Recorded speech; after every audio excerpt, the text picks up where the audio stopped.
नमस्कार, आप देख रहे हैं बिहार तक। मैं हूं आपके साथ सुकन्या सिंह।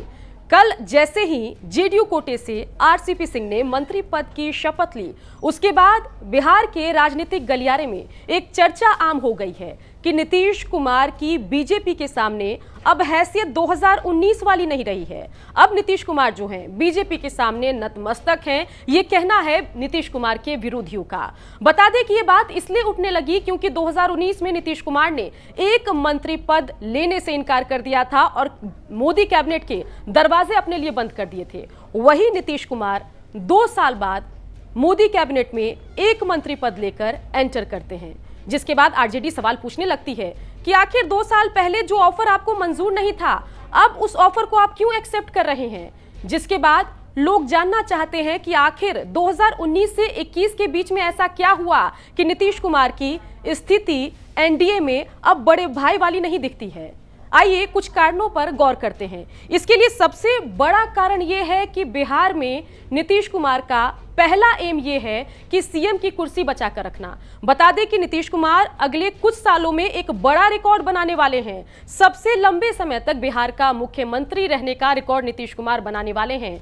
यह रिकॉर्ड इससे पहले की अगर बात की जाए तो श्री कृष्ण सिंह के नाम रहा, जो 1946 से 1961 तक लगातार बिहार के मुख्यमंत्री रहे। लंबे समय तक बिहार के मुख्यमंत्री रहने वाले नीतीश कुमार के पास एक बड़ा मौका है कि अगर अगले कुछ साल तक वो बिहार के मुख्यमंत्री रहते हैं तो सबसे लंबे समय तक बिहार के मुख्यमंत्री रहने का रिकॉर्ड उनके नाम आ जाएगा। तो ये बड़ा चैलेंज है नीतीश कुमार के लिए। अगर दूसरे कारण पर गौर किया जाए तो 2020 के विधानसभा चुनाव में नीतीश कुमार का प्रदर्शन बेहद खराब रहा। हमेशा बड़े भाई की भूमिका में नतीजों के बाद उभरने वाली जेडीयू इस बार 43 सीटों पर सिमट जाती है, वो भी उस परिस्थिति में जब बीजेपी उसको विधानसभा में सिंबॉलिक एक सीट ज्यादा देती है, जिसके बाद ऑफिशियल हो जाता है कि अब नीतीश कुमार का कद जो है वो बिहार एनडीए में घटने वाला है। तीसरे कारण पर अगर गौर किया जाए तो एक मामला यह भी है कि एलजेपी के पूरे ऑपरेशन को अंजाम देने के बाद नीतीश कुमार का एक बड़ा मन था कि पशुपति कुमार पारस को मंत्री बनाया जाए। चिराग पासवान की बीजेपी के आला नेताओं के साथ नजदीकी थी। पशुपति कुमार पारस को बीजेपी के बड़े नेता बहुत ज्यादा नहीं जानते थे, लेकिन फिर भी पशुपति कुमार पारस की चिराग के लगातार विरोध के बाद भी मोदी कैबिनेट में एंट्री हो जाती है। इस डील को सील करवाने में नीतीश कुमार की भी भूमिका मानी जाती है और इसलिए यह कहा जाता है कि पारस की एंट्री कराने के लिए या पारस की एंट्री मोदी कैबिनेट में सुनिश्चित कराने के लिए नीतीश कुमार ने बहुत ज्यादा बीजेपी के सामने बार्गेन नहीं किया होगा। चौथा कारण एक ये भी है कि जिस नीतीश कुमार को लेकर चाहे कांग्रेस हो, चाहे आरजेडी हो या फिर बीजेपी हो, सभी पार्टियां बाहें फैलाकर जिस नीतीश कुमार का इंतजार करती थी, अब उस नीतीश कुमार के लिए महागठबंधन का दरवाजा बंद हो चुका है, क्योंकि वहां पर तेजस्वी यादव सीएम कैंडिडेट हैं और ऐसे में जैसे ही एक दरवाजा बंद हुआ तो नीतीश कुमार के पास सिर्फ एनडीए का दरवाजा बचता है और ऐसे में जब ऑप्शन ज्यादा ना हो तो बार्गेन करने की आपकी स्थिति नहीं बचती है।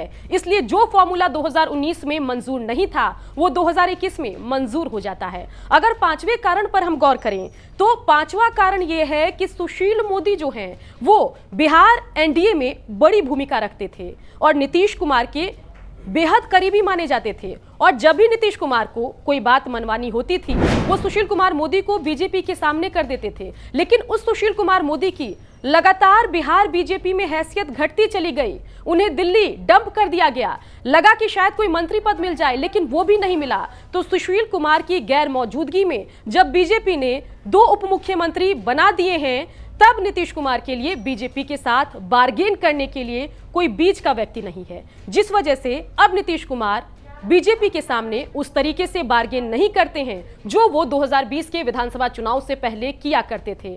इस पर पॉलिटिकल रिएक्शन क्या कुछ आ रहा है वो जरा देख लेते हैं। 4 मंत्रालयों का डिमांड था, लेकिन एक मंत्रालय में डिमांड तो आप लोग रख देते थे, कोई दिखाते थे 4, कोई 3, तो आप लोग दिखाते थे।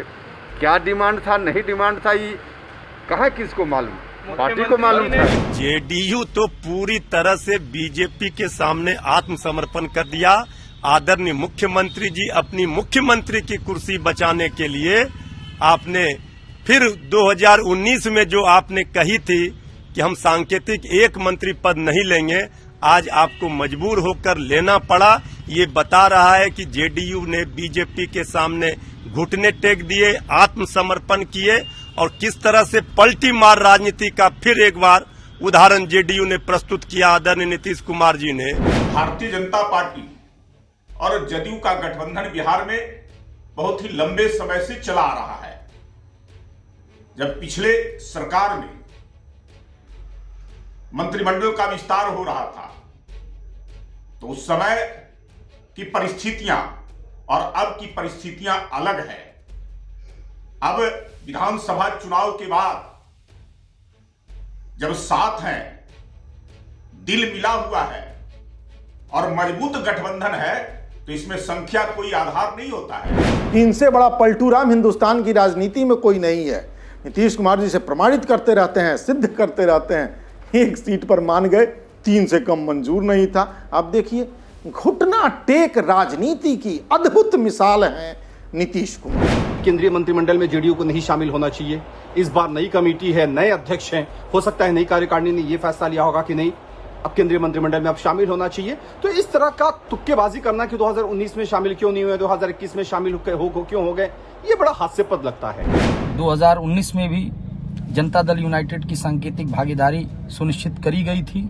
2021 में भी उनकी सांकेतिक भागीदारी तय करी गई है और बहुत सारे जनता दल यूनाइटेड के नेता कुर्ता पैजामा अपना सिलवा के रखे थे, वो धरे के धरे रह गए। तो देखा आपने कि वर्तमान स्थिति के बाद किस तरीके से जो नीतीश कुमार के विरोधी हैं, चाहे आरजेडी हो चाहे कांग्रेस हो, वो ये मान के चल रही है कि अब नीतीश कुमार बीजेपी के सामने नतमस्तक हैं। वहीं बीजेपी के नेता ये कह रहे हैं कि हमारा गठबंधन में अंडरस्टैंडिंग ऐसी है कि मंत्री पद, सीटों की संख्या बहुत ज्यादा मायने नहीं रखती। लेकिन इन सब के बीच आंकड़ा आपको कुछ बताते हैं। बता दें कि अगर लोकसभा सीटों की बात की जाए तो बीजेपी के पास 17 लोकसभा की सीटें हैं, वहीं जेडीयू के पास 16 लोकसभा की सीटें हैं। वहीं अगर पारस गुट की बात करें या ओवरऑल एलजेपी की भी हम बात कर लें तो एलजेपी के पास जहां 6 सांसद हैं, जिनमें से एक चिराग पासवान है, फिर भी पारस के पास 5 सांसद है। ऐसे में सवाल उठ रहा है कि 5 सांसद वाले पारस को अगर कैबिनेट मंत्री बनाया जा सकता है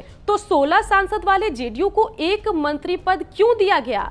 बता दें कि पिछले कुछ सालों में हमने देखा है कि बीजेपी की एक टेंडेंसी है कि जो भी सहयोगी पार्टियां हैं, जो भी एनडीए का हिस्सा हैं, उनको सिर्फ एक मंत्री पद देने की। यही केस हमने शिवसेना के सिचुएशन में भी देखा था। 2014 से लेकर 2019 दोनों लोकसभा चुनाव के बाद जब भी शिवसेना मोदी कैबिनेट में जाती है, उनको भी एक एक मंत्री पद ही मिलता है, जिसके बाद लगातार नजरअंदाज होने के बाद शिवसेना ने अपने रास्ते बीजेपी से अलग कर लिया। अब देखना होगा कि एक मंत्री पद अभी तो नीतीश कुमार ने डाइजेस्ट कर लिया है, लेकिन आगे चलकर क्या नीतीश कुमार अपने लिए बीजेपी के अलावा कोई और विकल्प देखते हैं या एनडीए के वफादार बने रहते हैं? बिहार की खबरों के लिए आप देखते रहिए बिहार तक।